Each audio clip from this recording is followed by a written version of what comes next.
أعوذ بالله من الشيطان الرجيم بسم الله الرحمن الرحيم وصلى الله على سيدنا ومولانا محمد وعلى آله وصحبه ومن والاه السلام عليكم ورحمة الله تعالى وبركاته ñoo ngi nuyu mbokk jurit yépp dina ñaanal yàlla subhanahu wa taala yàlla nangul ñu sunu koor lépp li ci rëcc rëcc yàlla ko yàlla subhanahu wa taala jégal ñu ñëwaat ci Al Khalifa TV tey ñu ñëw ci xadis bi ñu tim nii mi xadis bu am solo di wax ci wàllu koo xamante ne dafa or ba ngoon wàccu dikkal ko mu wàccu wala moom mu tey wàccu kooku la mooy àtteem xadis bi ñu jëlee ci Abi Hurayra radiyallahu taala anhu mu ne qaala rasulullahi sallallahu alayhi wa sallam man zara'ahu al-qay'u fala qadaa alayhi wa man istaqaa fa alayhi al-qadaa. Abi Hurayra mu ne yéen sallallahu alayhi wa sallam wax na ne man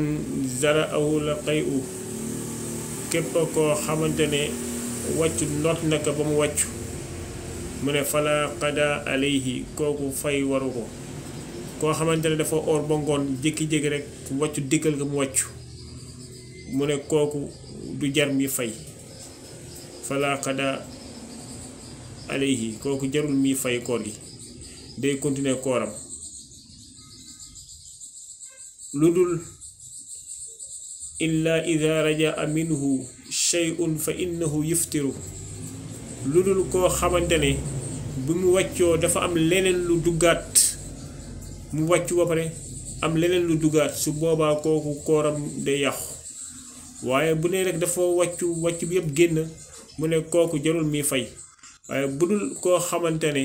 dafa wàccu am leneen lu duggaat rek mu ne su boobaa kooku kooram day yàqu soo paree da ngay fay. mu ne nag man istaqaa fa alayhi qadaa